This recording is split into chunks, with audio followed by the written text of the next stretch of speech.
Les images sont partout, sur tous les médias, de la consommation vidéo en mobilité, avec aussi des formats qui se sont multipliés, que ce soit de la télévision connectée, du replay, mais au-delà de ça aussi, en termes de durée, en termes d'interactivité et en termes de demande des consommateurs. Les infrastructures, les réseaux, les serveurs, les caches, on a des supports techniques qui doivent se mettre à niveau. On sait que ça commence à se faire notamment en termes de cache, on sait que ça commence à évoluer. Du côté des professionnels, en termes de constat, ce ne sont pas tant les professionnels locaux qui sont peu visibles que les contenus des professionnels locaux qui ne sont pas visibles. Du côté des usagers et des utilisateurs, on a bien sûr une demande, comme d'habitude, qui est en termes de débit, on demande des débits plus importants, c'est essentiel. La vidéo consomme énormément de bandes passantes. Il faut des débits plus importants et des débits qui, bien évidemment, ne soient pas forcément trop chers. En ce qui concerne l'expérience utilisateur, elle demande encore à être améliorée, bien évidemment, mais c'est normal, ça prend du temps aussi. Ça va avec le débit, ça va avec le service. Et également, on voit que les usagers souhaitent davantage d'interactivité. Il ne faut pas seulement qu'on soit sur du replay ou de la télévision connectée. À partir du moment où on rentre sur des supports qui permettent d'avoir de l'interactivité, il faut la proposer. C'est une nouvelle forme de relation avec l'usager, avec le client, c'est une nouvelle forme de fidélisation. On peut vraiment arriver à faire des choses qui, à mon avis, peuvent également prolonger le contenu et prolonger le contenu en termes éditorial. Donc, quels sont les enjeux par rapport à ces contenus? En clair, comment est-ce qu'on accompagne l'évolution des secteurs qui sont dédiés à la création des contenus multimédia? Comment est-ce qu'on développe les contenus calédoniens? Ça, c'est essentiel. Comment est-ce qu'on se débrouille pour faire en sorte qu'il y ait plus de contenu? Parce qu'on peut le faire. Et surtout, comment est-ce qu'on augmente leur visibilité? Parce qu'aujourd'hui, on ne les voit pas suffisamment. Ensuite, autre enjeu, quels sont les prérequis techniques? Et bien évidemment, les hommes, quels sont donc les besoins de compétences et de compétences locales pour répondre à ces enjeux. 3 slides sur les pistes d'action. Le premier, soutenir le développement de nouveaux contenus, avec un premier point qui est évident, c'est de dire qu'il faut qu'on développe ces contenus adaptés à la diversification des supports. Donc à partir de ça, il faut aussi qu'on arrive à intégrer ces écrans-là. Ensuite, comment est-ce qu'on soutient par exemple la créativité locale?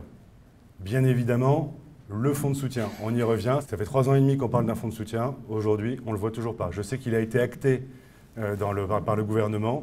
La seule question qu'on voudrait se poser, c'est quand? C'est essentiel. C'est essentiel pour multiplier les productions. C'est essentiel pour offrir un guichet unique aux producteurs. Ne pas seulement aller voir la province sud, la province nord, la province des îles, et ainsi de suite, et ainsi de suite. Il faut arriver à trouver un système pérenne qui permette facilement aux producteurs d'arriver à générer et à financer un contenu. C'est clé et c'est par ce biais-là que ça se passera. Ensuite, comment est-ce qu'on crée un portail de contenus locaux? Parce qu'il faut arriver à mettre en avant des contenus locaux qui, je le redis, sont en général de bonne facture et plutôt de qualité. Et en plus, on sait que les internautes et les usagers calédoniens aiment le contenu local. C'est ça qui marche. Ensuite, comment est-ce qu'on arrive à sortir de l'île? Comment est-ce qu'on arrive à favoriser l'exportation de ces contenus? Autre chose, on améliore les performances des créateurs. Ça, c'est essentiel. Il faut toujours rentrer dans une logique d'amélioration, toujours arriver à apprendre des choses nouvelles. Donc on renforce les compétences. Ensuite, à défaut de créer une école multimédia, telle que ça avait été envisagé, en tout cas il y avait une étude qui avait été faite il y a quelques années, on pourrait tout à fait envisager de créer une préparation locale au concours d'entrée aux écoles de l'image. On a des gens qui ont envie de participer et envie d'intégrer des cursus professionnels sur le numérique. Donc honnêtement, essayons de faire ce genre de choses-là. Il faut arriver à faire quelque chose qui mette en avant ces contenus audiovisuels. Et ensuite, on expérimente de nouvelles techniques, de nouvelles technologies. Et là, par ce biais-là, on arrivera à intégrer des formats différents, on arrivera à intégrer plus d'interactivité. Et donc, au final, on arrivera à répondre aux attentes des usagers et des clients. Enfin, on crée un dialogue. Donc, on structure une filière. Bien évidemment, ça signifie que derrière, on exprime des besoins technologiques. Ensuite, on crée des moments de discussion plus fréquents. On pourrait imaginer, eu égard au coût que peuvent générer des productions, même s'il est en baisse significative, de mutualiser des équipements et des moyens dans des lieux de créativité. Aujourd'hui, est-ce qu'un studio tout équipé ne pourrait pas être mis à disposition de l'ensemble des producteurs pour faire en sorte que, grosso modo, on ait un niveau technique suffisamment important pour faire des bonnes productions?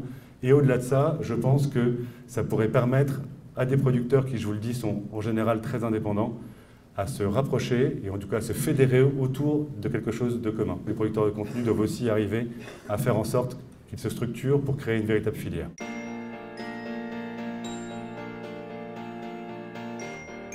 Il nous paraissait important pour pouvoir fédérer la grappe de pouvoir s'unir autour d'un projet qui pourrait être commun, comme la création d'un portail de contenus locaux concernant essentiellement la vidéo ou le numérique.